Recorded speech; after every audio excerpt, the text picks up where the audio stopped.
Good morning বন্ধুরা। আজ 17 December বুধবার। আজকের সকালের বরাক তথা সমগ্র আসামের গুরুত্বপূর্ণ খবরগুলি হলো: এবার পুলিশে চাকরি করার স্বপ্ন নিয়ে বসে থাকা যুবক যুবতীদের জন্য সুখবর। অসম পুলিশে বিজ্ঞাপন প্রকাশ হয়েছে 2350টি চাকরির। আগামী 1 জানুয়ারির পূর্বে রাজ্যের যুবক যুবতীরা আবেদন করতে পারবেন। জানা গেছে, রাজ্যের অসম পুলিশে বিভিন্ন বিভাগে চাকরির বিজ্ঞাপন প্রকাশিত হয়েছে। সাফাই কর্মী থেকে শুরু করে উপপরিদর্শক পদের জন্য আবেদন করা যাবে। জানা গেছে, শুধুমাত্র কনস্টেবল পদেই 1500-র বেশি শূন্যপদ পূরণ করা হবে। সেই সাথে গাড়ি চালকের পদেও আবেদন করা যাবে। ইতিমধ্যে 2350টি চাকরির বিজ্ঞাপন প্রকাশিত হয়েছে অসম পুলিশের ওয়েবসাইটে। শ্রীভূমি করিমগঞ্জের নবগঠিত কেএফসিতে গ্রাহকদের পাতে কাঁচা মাংস পাওয়ার অভিযোগ। কেএফসিতে গ্রাহকদের পাতে কাঁচা মাংস। শুরুতেই বিতর্কে সীমান্ত জেলা সদরে সদ্য গড়ে ওঠা কেএফসি আউটলেট। কাঁচা মাংস থেকে রক্তের মতো তরল বেরোনোর অভিযোগ। খাবারে অনিয়ম ফাঁস করলেন গ্রাহকরা। গত সপ্তাহেই মন্ত্রী কৃষ্ণেন্দু পালের হাত ধরে উদ্বোধন হয়েছিল কেএফসি শ্রীভূমি শাখা। সপ্তাহ খানেকের মাথায় খাবারে অনিয়মের অভিযোগ প্রকাশ্যে এসেছে। গ্রাহকদের দাবি, পরিবেশন করা মাংস পুরোপুরি রান্না করা ছিল না। ঘটনা সামনে আসতেই শ্রীভূমিতে তুমুল বিতর্ক সৃষ্টি হয়েছে। টাকা দিলে মিলছে প্রধানমন্ত্রী আবাস যোজনার সরকারি ঘর, আর যারা টাকা দেননি তাদের কপালে জুটেনি সরকারি ঘর। কাজিরবাজার পলডহর গ্রাম পঞ্চায়েতে এমনই অভিযোগ। বিক্রি হচ্ছে প্রধানমন্ত্রী আবাস যোজনার ঘর।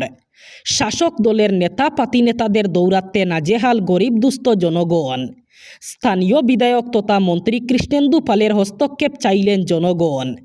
সরকারের দুর্নীতির বিরুদ্ধে শূন্য সহনশীলতা নীতিতে বুড়ো আঙ্গুল দেখিয়ে চলছেন খুদ শাসক দল বিজেপির একাংশ নেতা পাতিনেতা। রামকৃষ্ণনগর বিধানসভা কেন্দ্রের বিভিন্ন জিপির পর এবার প্রধানমন্ত্রী আবাস যোজনার গৃহ প্রদানের নামে উৎকুচ গ্রহণের অভিযোগ উঠল পাতারকান্দি বিধানসভা কেন্দ্রের অন্তর্গত নবগঠিত কাজিরবাজার পলডহর গ্রাম পঞ্চায়েতে। প্রধানমন্ত্রী আবাস যোজনার সরকারি ঘর সহ একাধিক গ্রামোন্নয়ন প্রকল্পে ব্যাপক দুর্নীতির অভিযোগ উঠেছে। দিন দিন বাড়তে থাকা অভিযোগে গোটা এলাকায় ব্যাপক চাঞ্চল্য ছড়িয়েছে।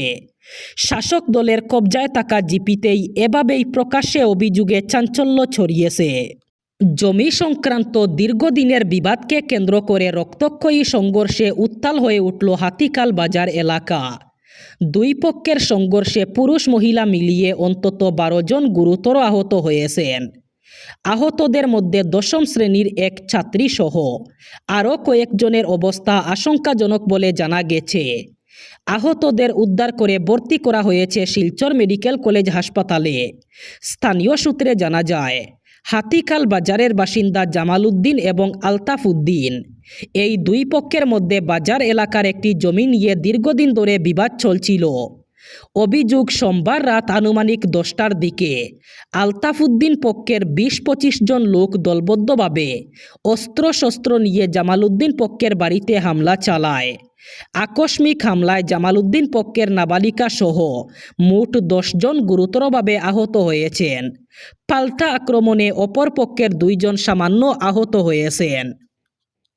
ঘটনার পর থেকে হাতিকাল বাজার এলাকায় চরম উত্তেজনা বিরাজ করছে। পরিস্থিতি নিয়ন্ত্রণে রাখতে পুলিশ নজরদারি বাড়িয়েছে। ইতিমধ্যে উভয় পক্ষের তরফে কচুদরম থানা এলাকায় পৃথক মামলা দায়ের করা হয়েছে। তবে শেষ খবর পাওয়া পর্যন্ত কাউকে আটক অথবা গ্রেফতারের খবর পাওয়া যায়নি।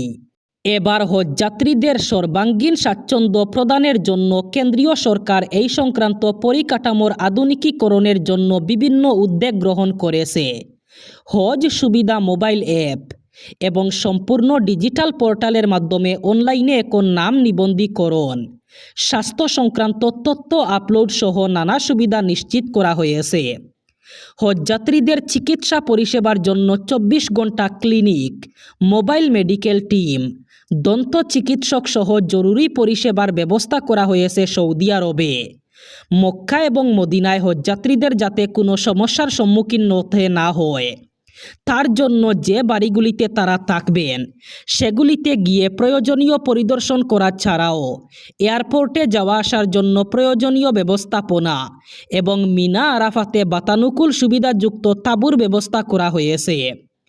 মুম্বাইয়ের হজ হাউজে হজ যাত্রীদের সঙ্গে যারা যাবেন তাদের প্রয়োজনীয় প্রশিক্ষণের ব্যবস্থা করা হয়েছে।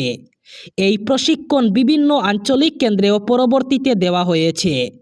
রাজ্য স্তরের হজ কমিটি এবং অন্যান্য স্টক হোল্ডারদের সঙ্গে যাতে নিবিড় সমন্বয় বজায় রাখা যায়, সরকার সেই লক্ষ্যে প্রয়োজনীয় পদক্ষেপ গ্রহণ করেছে।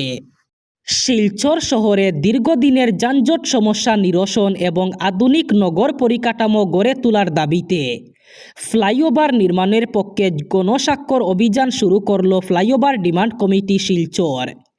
এই গণস্বাক্ষর অভিযানে স্বতঃস্ফূর্তভাবে অংশগ্রহণ করেন বিভিন্ন স্কুল কলেজের পড়ুয়া থেকে শুরু করে শহরের সচেতন নাগরিকরা। শহরের উন্নয়ন এবং ভবিষ্যৎ প্রজন্মের স্বার্থে প্রত্যেকে নিজ নিজ ইচ্ছায় স্বাক্ষর প্রদান করেন। মঙ্গলবার 11টা নাগাদ শহীদ ক্ষুদিরাম বসুর মূর্তির পাদদেশে শিলচর ফ্লাইওভার বাস্তবায়নের দাবিতে প্রথমে এক সমাবেশ অনুষ্ঠিত হয়। শেষে ফ্লাইওভার ডিমান্ড কমিটির পক্ষ থেকে জেলা কমিশনারের মাধ্যমে সংশ্লিষ্ট দপ্তরের নিকট একটি স্মারকপত্র জমা দেওয়া হয়।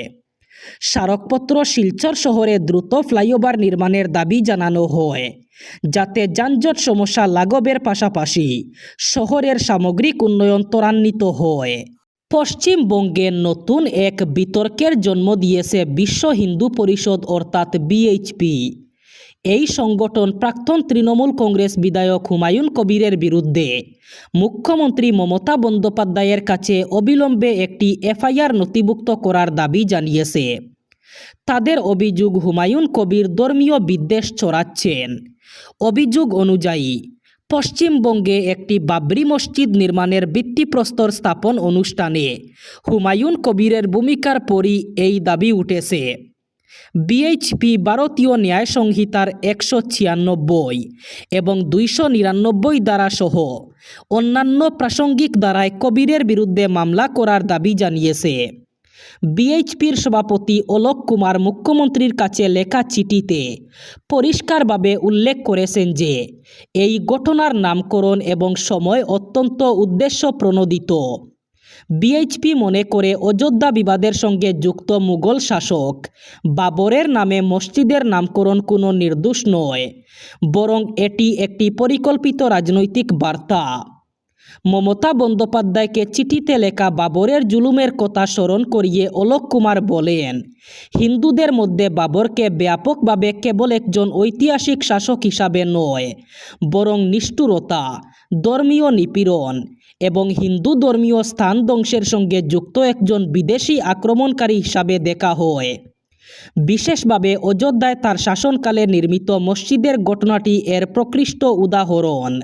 এবার বরাক উপত্যকার 3 জেলার আজকের আবহাওয়ার খবর।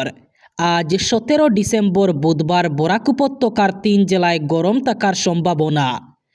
আজ শিলচর কাছাড়ে সর্বোচ্চ তাপমাত্রা থাকবে 27 ডিগ্রি সেলসিয়াস এবং সর্বনিম্ন তাপমাত্রা থাকবে 14 ডিগ্রি সেলসিয়াস। শ্রীভূমি করিমগঞ্জে আজ সর্বোচ্চ তাপমাত্রা থাকবে 27 ডিগ্রি সেলসিয়াস এবং সর্বনিম্ন তাপমাত্রা থাকবে 14 ডিগ্রি সেলসিয়াস।